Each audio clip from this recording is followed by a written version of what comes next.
PNP handang pasukin ng Bilibid para masugpo ang mga iligal na operasyon.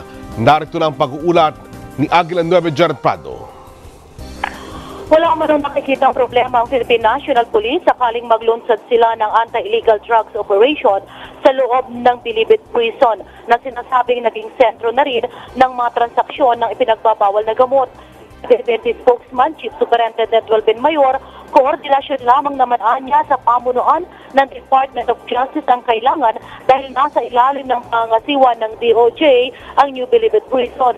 Una nang sinabi ni incoming PNP Chief, Police Chief Superintendent Ronald De La Rosa na kasama ang Bilibid sa kanilang magiging subject of operation kung saan ilalabas nila ang mga naghahari-ariang drug lords sa loob ng nakahiga at hindi nakatayo. Ayon kay Mayor, sa oras na makahingi na sila ng permiso mula sa DOJ at sa Department of Interior Local Government o DILG ay maaari na nilang mapasok ang pambansang kulungan at makapagsagawa ng police operation.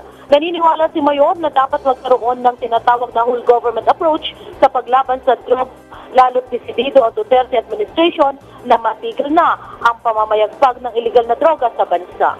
Para sa Eagle News, Jared Prado, I'm 125.